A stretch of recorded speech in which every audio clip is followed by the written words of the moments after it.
Hello everyone, हम पढ़ रहे थे chapter number 10 refraction and dispersion of light. आज हमें स्टार्ट करने हैं इसके एक्स्ट्रा क्वेश्चंस। तो स्टार्ट करते हैं सबसे पहले, why does refraction occur? Refraction क्यों होता है? सो बेसिक्स आंसर इसका, रिफ्रैक्शन क्यों होता है? क्यों? क्योंकि अलग अलग स्पीड ऑफ लाइट की वजह से, मतलब हम देखें जो अलग अलग मीडियम्स होते हैं उनमें स्पीड ऑफ लाइट डिफरेंट होती है, तो उसकी वजह से वो लाइट जो है वो बेंड कर जाती है और रिफ्रैक्शन अकर हो जाता है। So its answer will be refraction occurs because of the difference in speed of light in different mediums में डिफरेंट स्पीड ऑफ लाइट की वजह से रिफ्रैक्शन होती है। उसके बाद what is dispersion? The splitting of light into its constituent colours is called dispersion. क्या? Splitting of white light, light का स्प्लिट होना into its constituent colours is called dispersion. इसको हम कहते हैं dispersion. Next, what is white light? Sunlight is a mixture of light of several colours. Sunlight जो होती है वो अलग अलग कलर के लाइट का मिक्सचर होती है, तो उसी लाइट को हम बोलते हैं व्हाइट लाइट। मतलब वो लाइट जो अलग अलग कलर्स का मिक्सचर है उसे हम कहते हैं व्हाइट लाइट। ठीक है। उसके बाद, why does dispersion doesn't occur when light travels through a glass prism? Dispersion क्यों नहीं होता जब एक लाइट ग्लास, यहाँ पे प्रिज्म नहीं, यहाँ पे स्लैब आना था एक्चुअली, ग्लास स्लैब। तो क्यों नहीं होती डिस्पर्जन जब लाइट ग्लास स्लैब से ट्रेवल करती है? तो इसका आंसर हम क्या लिखेंगे? देखो समझना पहले तो, एक प्रिज्म क्या होता है? प्रिज्म में ऐसा कुछ स्ट्रक्चर होता है। तो लाइट अगर ऐसे आ रही है तो ये वाला डिस्टेंस छोटा होगा और ये वाला डिस्टेंस ज्यादा होगा, तो यहाँ से लाइट जल्दी निकल जाएगी और यहाँ से लाइट देर से निकलेगी, इसीलिए डिस्पर्जन होगा। लेकिन अब ग्लास स्लैब में क्या है, सरफेस जो दोनों उसके आगे पीछे वाले फेसेस हैं वो पैरेलल है। पैरेलल है तो लाइट एक ही टाइम पे एंटर होगी और एक ही टाइम पे एग्जिट होगी। इसीलिए जो ग्लास स्लैब में क्या होता है, glass slab are parallel, faces of glass slab are parallel. So when a ray of light falls on one end of the slab, जब वो एक एंड पे फॉल करती है, इट इज लेटरली डिस्प्लेस्ड, मतलब वो लेटरली डिस्प्लेस हो जाती है, उसमें इतना डिस्प्लेसमेंट हो जाता है। However, all the deviated incident ray meet together to form the white light. मतलब अगर वो स्प्लिट होती हैं, जैसे यहाँ पे डिफरेंस की वजह से स्प्लिट होती हैं, तो ये वाली मतलब इस एरिया में वो सारी एक साथ आके मिल जाती हैं। वो वापस सारी, जैसे मान लो इतनी लाइट ये स्प्लिट हो गई थी बीच में, तो ये सारी वापस एक ही पॉइंट पे आके मिल गई। तो ये एक ही पॉइंट पे आके मिल गई, इसीलिए ये again as a single white light बाहर निकल गई। उसके बाद, distinguish between convex and concave lens. तो कॉन्वेक्स लेंस और कॉन्केव लेंस में क्या डिफरेंस होता है?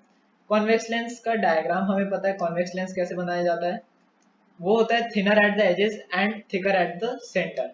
वो सेंटर पे थिक होता है और एजेस में वो थिन होता है, लाइक दिस। और कॉन्केव वो थिकर होता है एजेस से और थिन होता है सेंटर पे, इस तरीके से। It is thicker at middle and thinner from edges, it is thinner at middle and thicker from edges. उसके बाद, it converges light. Convex lens क्या करता है? कन्वर्ज करता है लाइट को, और कॉन्केव लेंस लाइट को डाइवर्ज करता है। उसके बाद, nature of image depend upon position of object. जो नेचर है इमेज की वो पोजीशन ऑफ ऑब्जेक्ट पे डिपेंड करती है कि ऑब्जेक्ट कहाँ पे है, उसके हिसाब से इमेज बनेगी। जबकि कॉन्केव लेंस में जो इमेज होती है वो हमेशा वर्चुअल और रिलेट बनती है, और हमेशा डिमिनिश्ड भी बनती है। आप डिमिनिश्ड वर्ड भी ऐड कर सकते हैं, ऑलवेज डिमिनिश्ड बनती है। उसके बाद, will a spectrum be formed if blue light falls on a prism? give reason। तो अगर ब्लू लाइट स्पेक्ट्रम, मतलब अगर ब्लू लाइट किसी प्रिज्म पे गिरती है तो क्या वो स्पेक्ट्रम बनाएगी? स्पेक्ट्रम मतलब वो सेवन कलर, अभी इसके आगे इसके बारे में भी आगे क्वेश्चन है। तो क्या वो व्हाइट लाइट बनाएगी, सॉरी स्पेक्ट्रम बनाएगी ब्लू लाइट? तो इसका आंसर लिखेंगे no, a spectrum will not be formed if the light falls on a prism. मतलब स्पेक्ट्रम नहीं बनेगा अगर कोई ब्लू लाइट प्रिज्म पे पड़ती है। क्यों? क्योंकि ब्लू लाइट क्या है? Blue light is a single colour of light. Blue light क्या है? एक सिंगल कलर है लाइट का, वो सिर्फ ब्लू कलर से ही बनी है। ये अगर एक प्रिज्म है, हम यहाँ पे ऐसे ब्लू लाइट डालते हैं, तो ब्लू लाइट क्या है? वो सिर्फ ब्लू से ही बनी है।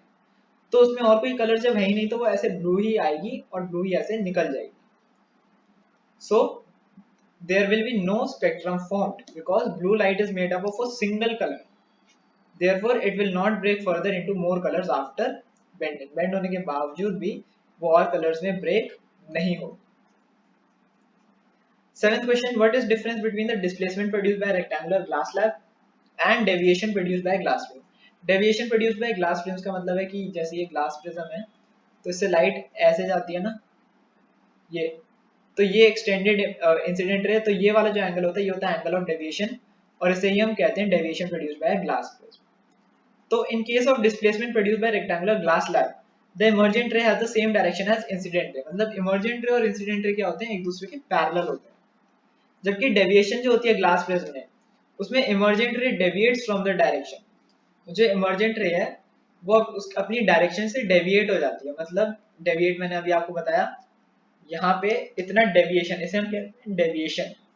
ये ऊपर नीचे का जो डिस्टेंस है इसे हम कहते हैं इतना ये डेविएट हो जाती है, और इस एंगल को हम कहते हैं एंगल ऑफ डेविएशन। वो जो एंगल बन रहा था वहां पे उसे हम कहते हैं एंगल ऑफ डेविएशन। उसके बाद है हमारा 8th question, why does a concave lens always forms a virtual image of an object? जो कॉन्केव लेंस है वो हमेशा एक वर्चुअल इमेज बनाता है ऑब्जेक्ट की। तो इसका रीजन क्या है? तो इसका रीजन काफी बेसिक सा है। द रे falling on a concave lens after refraction always diverge. मतलब जो कॉन्केव लेंस पे जो रेज पड़ती हैं वो रिफ्रैक्शन होने के बाद हमेशा डाइवर्ज करती हैं।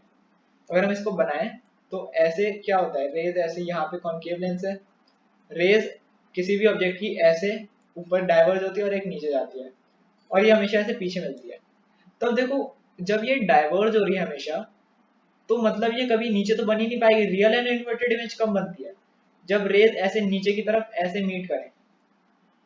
अगर ये प्रिंसिपल एक्सिस है तो ये ऐसे अगर नीचे की तरफ मीट करती है तो रियल एंड इन्वर्टेड इमेज बनती है। और जब ये मीट ही नहीं कर रही तो ये वर्चुअल, तो ये रियल और इन्वर्टेड इमेज बन ही नहीं सकते। हमने ऐसे पीछे एक्सटेंड किया तो ये यहाँ पे ऐसे एक इमेज बन रही है, और ये इमेज क्या है, वर्चुअल एंड डायरेक्ट, हमेशा सीधी बनेगी, प्रिंसिपल एक्सिस के नीचे नहीं बन सकती, क्योंकि प्रिंसिपल एक्सिस के नीचे भी ये रेस क्या हो रही है, डाइवर्ज हो रही है ना, एक इस तरफ जा रही है एक इस तरफ जा रही है। तो यहाँ पे हमेशा वर्चुअल और इरेक्ट इमेज ही बनती है, ठीक है। therefore no matter wherever the object is kept, object कहीं पे भी रखा जा सकता है।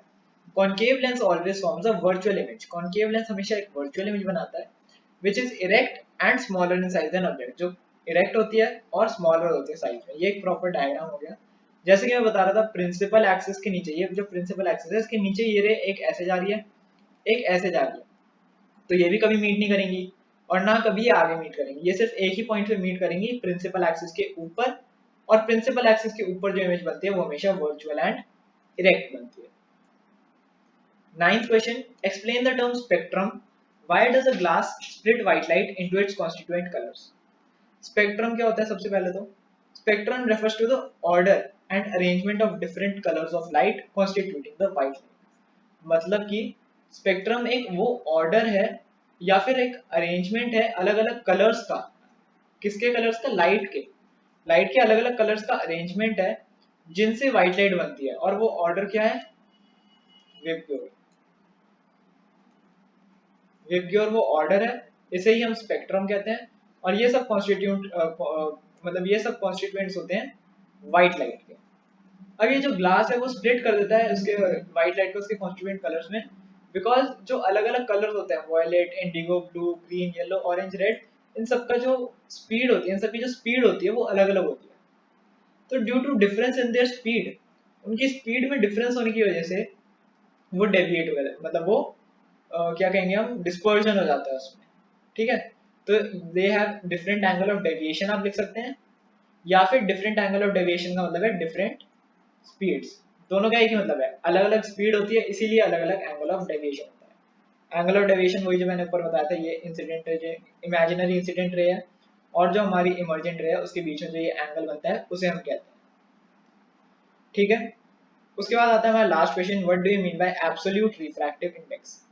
एब्सोल्यूट रिफ्रैक्टिव इंडेक्स क्या होता है? The ratio of speed of light in vacuum to the speed of light in given medium is called absolute refractive index. मतलब जैसे हमने रिलेटिव रिफ्रैक्टिव इंडेक्स पढ़ा है, ऊपर होता है मीडियम, मतलब ऊपर एक मीडियम हो गया, नीचे दूसरा मीडियम हो गया, या फिर ऐसे अलग अलग ऐसे भी हो सकते हैं। लेकिन एब्सोल्यूट रिफ्रैक्टिव इंडेक्स में क्या होता है, ऊपर हमेशा मीडियम जो होता है वो हमेशा एयर होता है या फिर वैक्यूम होता है, और नीचे दूसरा मीडियम होता है। मतलब ऊपर वाली वैल्यू जो है वो फिक्स हो जाती है, क्योंकि speed of light in air हमेशा फिक्स होती है 3 इंटू 10 की पावर 8 मीटर पर सेकेंड। तो ऊपर वाली चीज ये फिक्स हो जाती है और नीचे हमें स्पीड ऑफ लाइट दे रखी होती है, हमें रिफ्रैक्टिव इंडेक्स निकालना होता है या हमें एब्सोल्यूट रिफ्रैक्टिव इंडेक्स दे रखा होता है, हमें स्पीड ऑफ लाइट निकालनी होती है इन दैट मीडियम। बाकी आपको ये वाली चीज याद रखनी है कि जो c की वैल्यू है वो 3 इंटू 10 की पावर 8 मीटर पर सेकेंड होती है। c where c is speed of light in air या फिर मैं कहूँ इन वैक्यूम। तो इसी के साथ हमारे इसके एक्स्ट्रा क्वेश्चंस कंप्लीट हो गए हैं। अब हम स्टार्ट करेंगे नेक्स्ट चैप्टर, या फिर आप मेरे को कमेंट्स में बता सकते हैं आपको नेक्स्ट चैप्टर चाहिए या फिर मैं सैम्पल पेपर्स वगैरह डालने स्टार्ट करूँ हाफ ईयरली के हिसाब से, सैम्पल पेपर्स में डालूं या फिर नेक्स्ट चैप्टर, या आप मेरे को कमेंट सेक्शन में बता सकते हैं।